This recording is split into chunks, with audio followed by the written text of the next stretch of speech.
Hello and welcome back to Lewy Body and Mindful Caregiving. I'm Krystal Jakosky and I'm glad that you're here. This is, you know, the week before the week of Christmas and things are moving really fast. And so I wanted to touch on the holidays today and how the holidays are different. And before I dive into that, we always dive into self-care. So what did I personally do for self-care? I've been really increasingly more tired lately. I'm not really sleeping well. So as you, as you might be able to tell. And so I have allowed myself naps, daily naps. In fact, my nap yesterday was an hour long, and I never take an hour. I always sleep for like 10, 20 minutes. If I sleep for longer than that, you know that I'm pretty exhausted. So that was a big deal. Slept for an entire hour yesterday. So that was good. And today I'm going to go play pickleball because that'll make me happy too. So self-care, giving myself a boost, that's fantastic. Holidays with a loved one that has a dementia diagnosis. This is huge. This is big, and it's challenge. It's different. You know, some of us have our holiday traditions that we do every year. Sometimes we gather together with friends. We might go caroling. Whatever your holiday traditions are.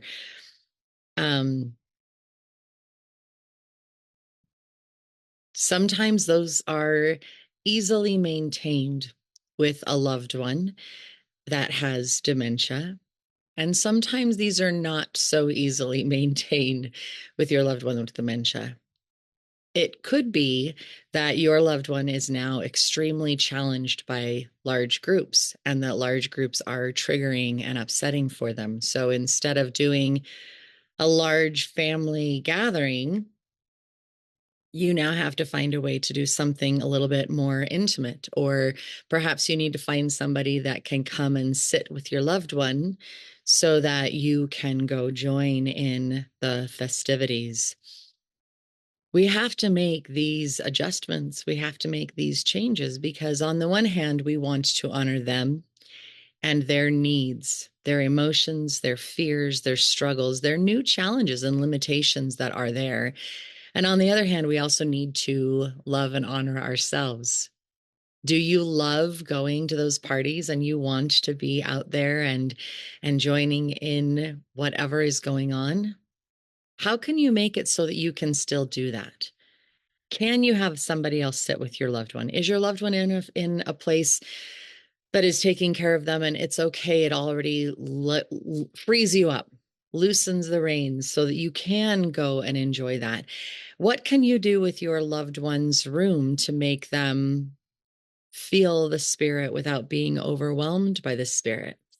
For my mom, we have a small Christmas tree that we put up in her house every year.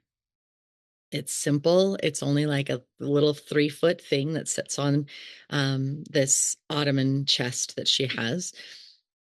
It's enough. It's just enough to let her feel the holidays. My mom also loves to watch movies. There are specific movies that she's like, we've got to watch the Christmas Chronicles, and we need to watch Elf, and we need to watch the Polar Express, and we need to. And if she gets to watch those, then she feels like it's the Christmas season, even though she's not out and about and experiencing the stores and the chaos that's there. When I talked to her yesterday, I asked her about that, and she said, "Oh, on the one hand, I feel like I should be out there, but that's scary. I don't want to be with all those people." So she was relieved that she didn't have to shop, and instead, we just went over and watched a movie at my place. We curled up and we watched the first Christmas Chronicles. It got her out of her house. She was feeling a little bit depressed and melancholy. So, getting her out of her house, out of her um, surroundings, and giving her something different. Even though we weren't chit-chatting together, we were sitting right next to each other and laughing and giggling, and you can just feel that presence. That helped bring her spirits up, boon a little bit, so that she wasn't as down. And when I took her home, she was like, "Thank you. That was so nice. I feel so much better." We have to find ways that work. ways that help us celebrate and help them celebrate. Now, my mom is going to be with my sister for Christmas because my sister's going to host her, and I asked for help, and this is the help that I'm receiving. So, traditionally, for the people that are in my realm for Christmas, on Christmas Eve, everybody gets to open one package, and it's always a pair of pajamas. And so I went shopping and I bought pajamas for the people that will be here. My mom knew about the pajamas. And the next day she said to me, "Well, where are my pajamas? I need some pajamas." In my brain, I was like, "You're not going to be with me. You're not opening it on Christmas Eve. You don't need pajamas." But to my mom, it was, "You're not including me in the celebration. I want the gift too. I want the love and joy that you're spreading to other people to come to me." So I took her out and we went and bought her a pair of pajamas. She has worn those pajamas every night for the last 3 nights. And yesterday she goes, "You got to feel these. They're so soft." And she's pulling her shirt out so that I can feel it. They are very, very soft pajamas. And she's just thrilled that she has a pair. So she got to join in on my tradition without actually doing the tradition, if that makes sense, because she'll be with my sister.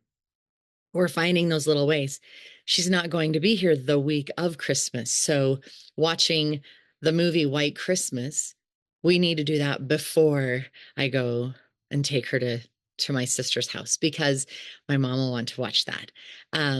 So we'll kind of shift some of those traditions forward a little bit so she can have her traditions with me because that's fixated in her mind. She wants to know that that's happening. She wants to know that's what's going on. She is focused on what am I going to miss out on? And as she focuses on what she'll miss out on, she gets depressed and frustrated and disappointed and anxious about it. So I'm navigating what can I do and how can I make this so that she doesn't feel that upset, that disappointment. Now, my sister is going to have her own traditions. And when I take mom down there, we're going to make gingerbread houses together and just have a good time. My mom is super shaky. She might have a hard time with the gingerbread houses. So maybe the rest of us just make our gingerbread houses crazy and zany instead of perfect lines to make her feel better in this tradition that is going on. We find ways to adapt. For some of us, we've lost our loved ones. I hold a Death Cafe grief group here once a month. And this last one that we had, a lot of people were talking about how this is the first Christmas without a loved one. And they were having a very difficult time because there's loss and there's sadness. And with somebody with dementia, with a loved one that is losing their memory and their faculties, we are constantly grieving the loss of somebody that is still here. Or maybe you've lost your loved one and you're literally grieving the loss of their presence here on this plane. And to you, I say, I love you and I send support and healing. Take a moment, rest, close your eyes, think of that person and invite them into your heart. You will feel them. It may bring you a little bit of peace, knowing that they're still around, that they love you, and that they are constantly present. Even though you can't see them with your physical eyes, you can still feel them and their energy around. It'll never be the same. It'll never be the same without them around. It'll be a new normal. And you can find ways to love and honor them. Perhaps during this time of year, you bring out pictures of them and you display them in certain places so that you can bring them in on the festivities and remember the joy and love that they brought into your home. Perhaps you cook their favorite foods. Perhaps you play or sing their favorite songs. Maybe you go to a concert that you know that they particularly loved. There are ways that we can honor and bring those loved ones into our hearts and our homes during these holidays. There are ways that we can make it a little bit easier on the loved ones that are struggling and losing parts of themselves here on this plane. And there are ways that you yourself can give yourself a little bit more compassion and healing and support.